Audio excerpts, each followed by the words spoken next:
నమః శ్రీ సరస్వతి నమః శ్రీ గురుభ్యో నమః. భక్తులారా, వ్యాసపూర్వక భాగవత మహాపురాణం సత్సంగంలో భాగంగా చెప్పుకున్నాం. నేటి వరకు మనం 8 స్కందాలు పూర్తి చేసి 9వ స్కందాన్ని 58 భాగాలుగా చెప్పుకున్నాం. 59వ భాగం ఈరోజు చెప్పుకుందాం. చెప్పుకునే ముందు వ్యాసవాన్ని ప్రార్థన చేసుకుందాం.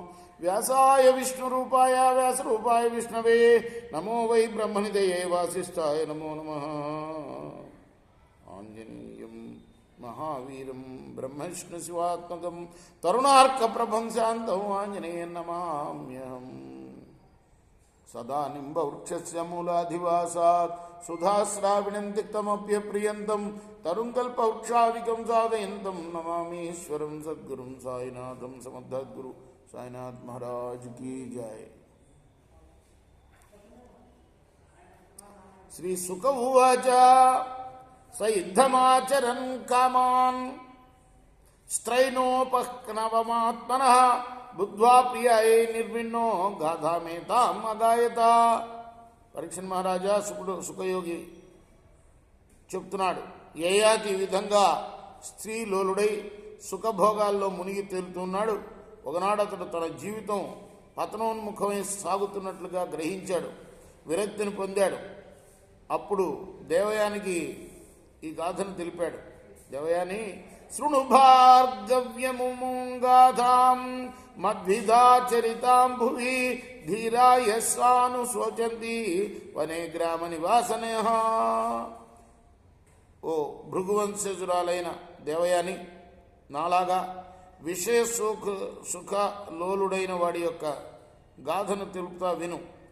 ఇటువంటి గృహస్థులను ఉద్ధరించడం కోసం జితేంద్రియులైన వనవాసులు ఆలోచిస్తూ ఉంటారు. బస్తయేకో వనే కశ్చిద్ విచిన్వన్ ప్రియమాత్మనః దదర్శ కూపే పతితాన్ సకర్మ వశగామజాం. ఒకనొక మేకపోతు వనంలో తనకి ఇష్టమైన వస్తువు కోసం వెతుకుతూ అటు ఇటు సంచరిస్తుంది. అప్పుడు అది కర్మవశంలో బావిలో పడి ఉన్న ఒక మేకను చూచింది.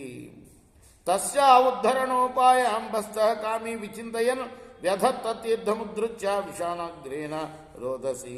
పిమ్మట ఆ తర్వాత మేకపోతు ఆ మేకను బావిలో నుండి గట్టెక్కించడం కోసం ఉపాయం ఆలోచించింది. తన కొనలతో ఒడ్డును తవ్వి బావిలోకి మార్గాన్ని ఏర్పరిచింది. సోత్తీర్య కూపాత్ శుశ్రోణి తమేవ చకమే కిల తయావృతం సమీద్వీక్ష బహ్వోజాః కాంతకామిని. ఆ సొరంగం నుండి అది బయటికి వచ్చింది. పీవానం శ్మశ్రులం ప్రేష్టం విధ్వాంసం యాభకోవిదం స ఏకోజ వృషస్థానాం బహ్వీనాం రతివర్ధన రేమే కామగ్రహగ్రస్త ఆత్మానాం అవభుజ్యత. యవనంలో ఉన్న మేకపోతు దృఢంగా ఉన్నది.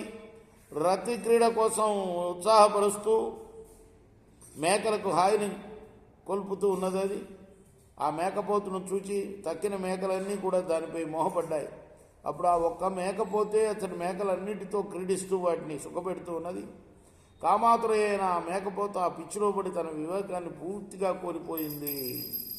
తమేవ ప్రేష్టతమయ రమమాణమజాన్యేయ విలోక్య కూప సంవిఘ్నా నామృక్ష భస్త కర్మ తత్ తన్ దుర్హృదయం హృదం సుహృద్రాపం కామినం క్షణ సౌహృదం ఇంద్రియారామం సృజ్య స్వామినం దుఃఖితాయేయో.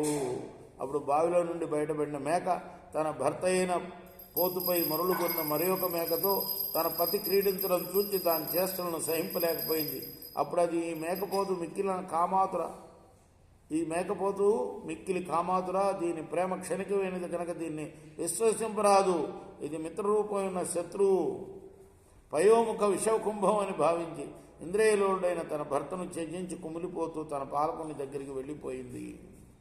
సోపిచానుగతః స్త్రైణః కృపణస్థాం ప్రసాదితాం కుర్వన్ నిడవిడాకారం నాశక్నోత్పత్తి సంధితం. అప్పుడు ఆ మేకపై మోహంలో మునిగి ఉన్న పోతు ధైర్యంతో ఉంటూ సానుకూలం చేసుకుంటూ బతిమాలుతూ వెంటబడింది. అప్పుడు ఆ పోతు మే అని అంటూ వెంబడించినా కూడా అది దాన్ని దారికి తీసుకురాలేకపోయింది అంటూ తన కథనే ఒక కథ రూపంలో చెప్తున్నాడు అనమాట దేవయానికి యయాతి. రేపు మనం 60వ భాగంలో మిగతా కథ కొనసాగిద్దాం. కృష్ణార్పణం. శ్రీ సచ్చిదానంద సద్గురు సాయినాథ్ మహారాజ్ की जय. చేకోరా హారతి ఇదిగో సద్గురునాథ దేవ సాయినాథ.